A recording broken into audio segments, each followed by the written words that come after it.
Assalamualaikum warahmatullahi wabarakatuh. Perkenalkan, nama saya Hira Friza. Saya mahasiswa semester 4, Prodi Bimbingan dan Konseling Pendidikan Islam. Nah, dengan NIM 2415010 dari YIN Syekh Abdurrahman Siddiq Bangka Belitung. Nah, teman-teman semuanya, di era digitalisasi saat ini, media sosial sudah menjadi teman sehari-hari bagi remaja yang tidak dapat terpisahkan.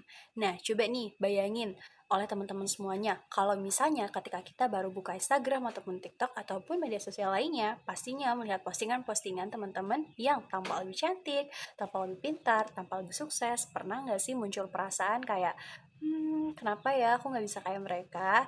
Nah, teman-teman, tanpa disadari, perasaan-perasaan itu muncul banyak sekali dialami oleh para remaja yang dapat mempengaruhi kepercayaan diri mereka, serta malah membandingkan diri sendiri dengan orang lain. Nah, pada video kali ini saya akan membahas studi kasus mengenai tentang pengaruh media sosial terhadap rasa kepercayaan diri oleh remaja. Nah, terus bagaimana sih layanan bimbingan dan konseling dalam membantu mengatasi masalah tersebut, serta bagaimana perspektif tafsir Al-Quran dan hadis. Yuk, tonton sampai habis. Teman-teman, saya ingin memulai dengan satu buah pertanyaan. Kira-kira pernah nggak sih teman-teman menghapus foto ataupun video yang sudah terlanjur diupload dikarenakan viewers ataupun like-nya sedikit? Nah, ataupun juga teman-teman ngerasa minder setelah melihat postingan, kemudian dibandingkan dengan postingan diri sendiri dengan postingan teman-teman yang lain yang terlihat tampak lebih cantik, tampak lebih pintar, ataupun lebih sukses. Nah, kalau teman-teman pernah ngerasain itu, berarti kamu tidak sendirian.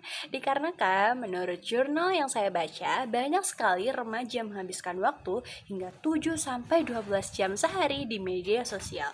Nah, bayangkan teman-teman, sebagian dari remaja mengaku tidak percaya diri terhadap foto ataupun video yang sempat mereka unggah di media sosial. Nah, dari sini saya mengambil sebuah studi kasus. Nah, misalnya gini, ada siswa yang bernama Nisa. Nisa ini awalnya selalu aktif belajar, aktif berorganisasi di sekolahnya. Namun, setelah dia mengupload beberapa kegiatannya di organisasi, kemudian dia tidak merasa percaya diri dikarenakan membandingkan postingannya dengan postingan orang lain yang nampak jauh lebih sukses, terlihat tampak lebih aktif, terlihat tampak lebih cantik, begitu. Akhirnya, dia menjadi membandingkan diri sendiri dengan postingan-postingan teman-teman yang lain. Nah, hal itu juga menyebabkan Nisa menjadi tidak percaya diri. Akhirnya, dia merasa, aku ini kurang dari orang lain. Akhirnya, setelah pikiran-pikiran muncul seperti itu, Nisa menjadi kurang percaya diri, jarang berbicara di kelas, kemudian tidak aktif lagi organisasinya, bahkan enggan tampil di media umum dikarenakan postingannya yang merasa kurang mendapatkan viewers atau apa. Yuk, kita bahas gimana sih cara layanan BK dalam menyelesaikan studi kasus yang dialami oleh Nisa. Nah, kalau saya menjadi guru BK, tahap layanan pertama yang saya lakukan untuk menyelesaikan studi masalah yang dialami oleh Nisa adalah tidak memulainya dengan memberikan ceramah ataupun nasihat yang panjang kali lebar. Tetapi saya akan mengajak Nisa berbicara dari hati ke hati terlebih dahulu. Saya ingin memahami apa sih yang Nisa rasakan, apa sih yang Nisa pikirkan terkait dirinya sendiri. Nah, pada tahap ini saya menggunakan sebuah layanan konseling individual karena masalah yang dialami berkaitan dengan perasaan dan rasa kepercayaan diri yang dialami oleh Nisa. Nah, kemudian pada saat pelaksanaan layanan konseling individual ini, saya ingin membuat proses layanannya itu menjadi lebih nyaman, lebih tenang, supaya Nisa itu merasa aman untuk bercerita dengan saya.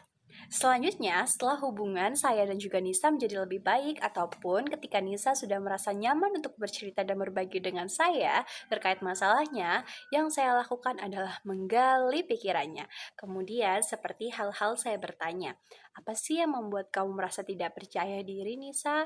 Atau mengapa sih postingan orang lain itu bisa membuat kamu merasa sedih? Ataupun juga muncul seperti pikiran-pikiran negatif seperti aku tidak cukup baik, aku tidak cukup cantik, ataupun aku tidak cukup pintar. Akhirnya itu menjadi membanding-bandingkan diri.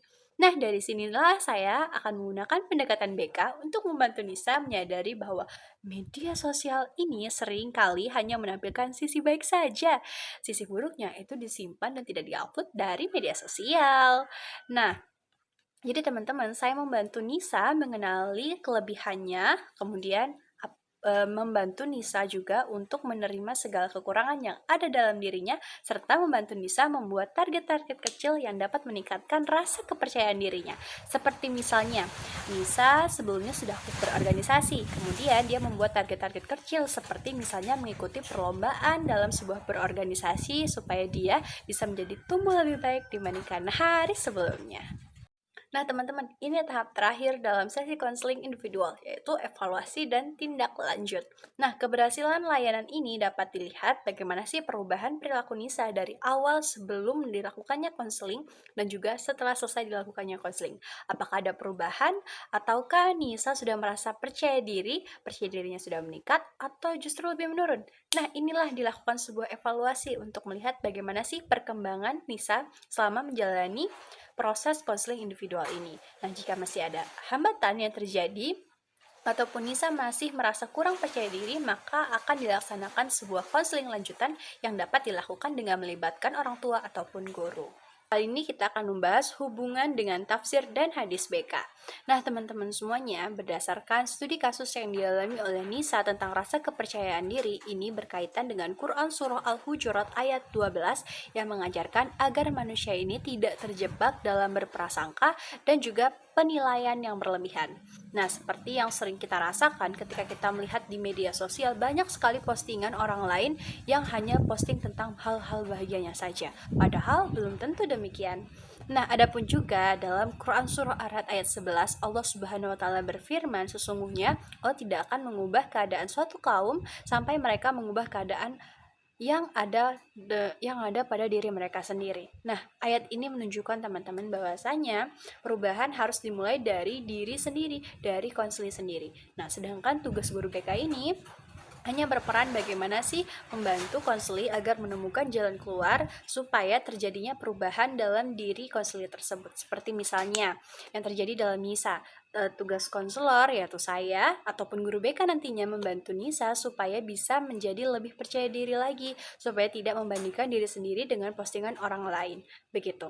Nah, yang bisa membuat Nisa menjadi lebih percaya diri itu hanyalah Nisa sendiri yang bisa melakukannya. Tugas saya ataupun guru BK dan konselor lainnya hanya membantu Nisa agar terjadinya perubahan. Nah, kemudian terdapat juga hadis Rasulullah SAW yang dimana dikatakan agama adalah nasihat. Hadis riwayat Muslim. Nah, dalam perspektif BK, konseling merupakan bentuk nasihat yang dilakukan secara profesional, teman-teman. Nah, penuh empati dan juga tidak menghakimi, dengan tujuan membantu individu menjadi pribadi yang jauh lebih baik lagi. Nah, teman-teman, dari kasus yang dirasakan oleh Nisa yang sudah dijelaskan sebelumnya, bahwasanya saat ini remaja tidak hanya berkaitan erat tentang studi kasus bully ataupun tentang nilai diri yang rendah, dan juga tentang pelanggaran tata tertib sekolah seperti misalnya bolos, merokok, dan sebagainya. Tetapi studi kasus terkait seperti misalnya rasa kepercayaan diri yang berkurang ataupun motivasi yang belajar, itu juga menjadi salah satu studi kasus yang perlu diperhatikan terutama oleh guru BK ataupun konselor yang ada di sekolah.